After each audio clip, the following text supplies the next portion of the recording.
The year was 1887. The Wild West was dying. The age of outlaws and gunfighters was fading into legend. But legends never truly die. They just wait for the right moment to ride again.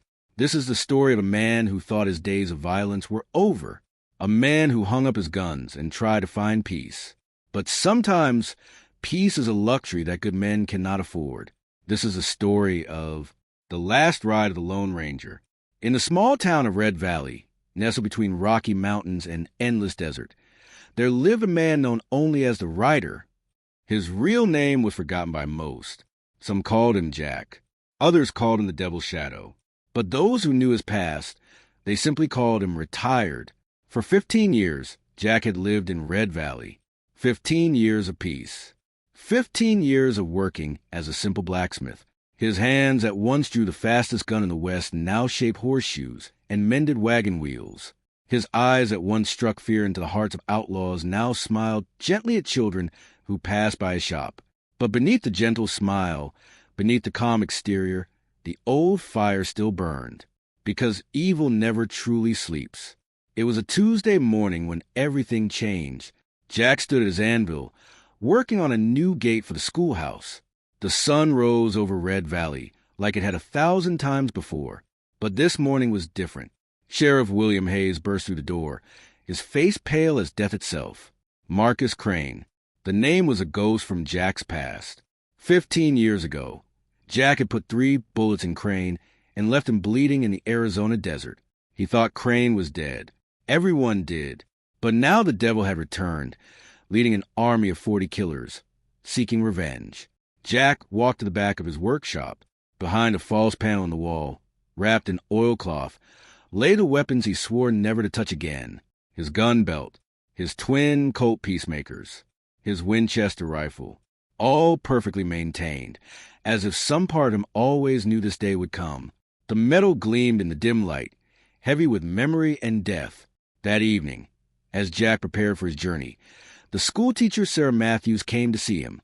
She was a kind woman who had shown him friendship over the years. Some said they would make a good match, but Jack never allowed himself that hope.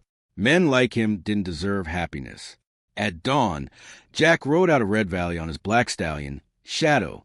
The horse was as old as Jack's retirement, but still strong and loyal. Jack wore his black duster coat, his wide-brimmed hat pulled low. The twin Colts sat heavy on his hips. The Winchester was strapped to his saddle. The townspeople gathered silently to watch him leave. Men removed their hats. Women clutched their children. Everyone knew what this meant. Everyone knew he might not return. But they also knew he was their only chance. Jack rode for 2 days straight, following the trail left by the Death Riders. 40 horses leave a path even a blind man could follow. He rode through scorching heat and freezing nights. He barely ate, barely slept. His mind was focused on one thing. Marcus Crane must die.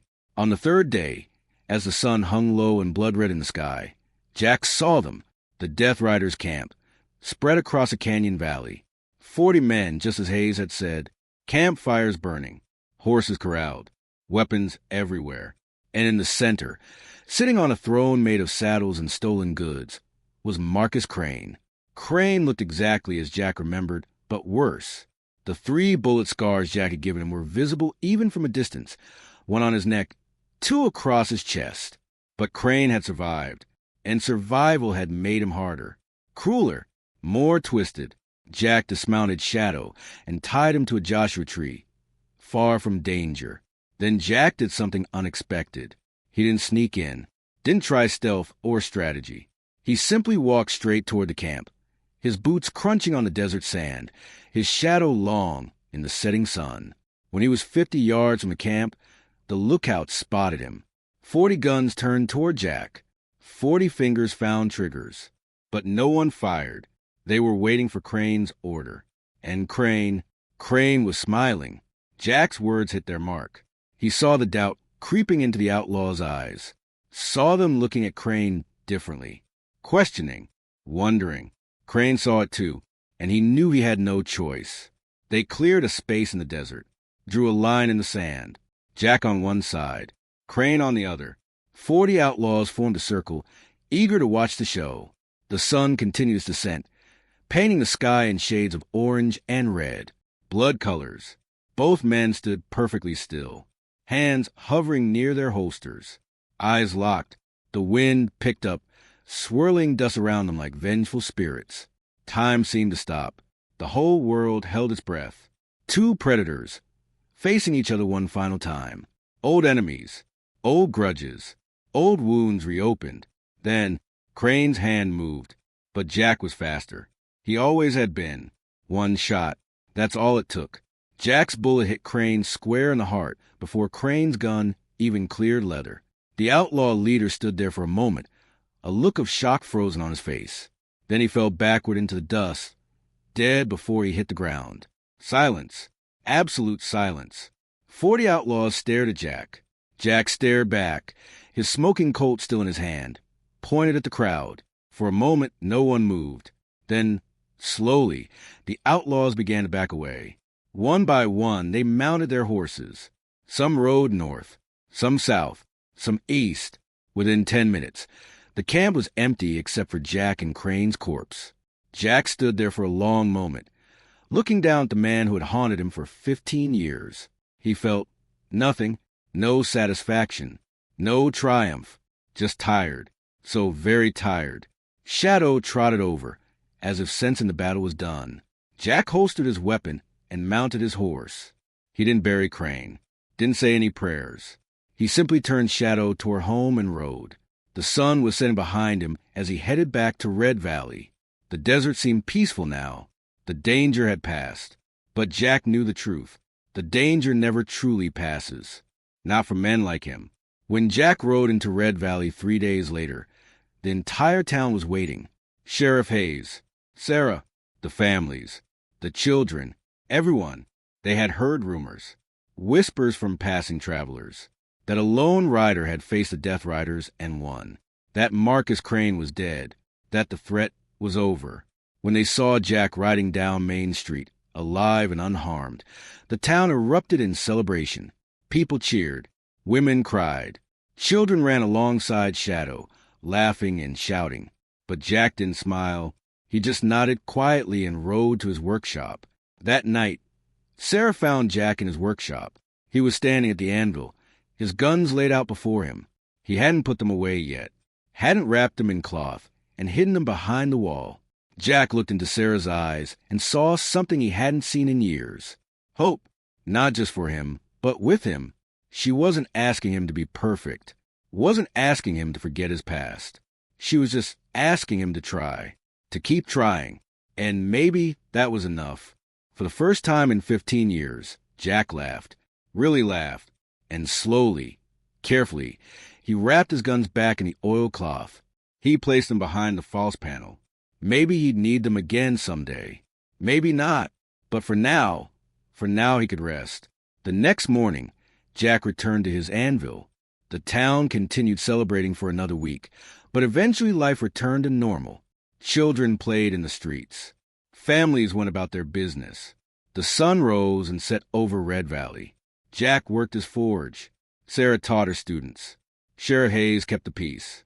And slowly, very slowly, Jack Morrison began to believe that maybe, just maybe, he deserved a second chance after all.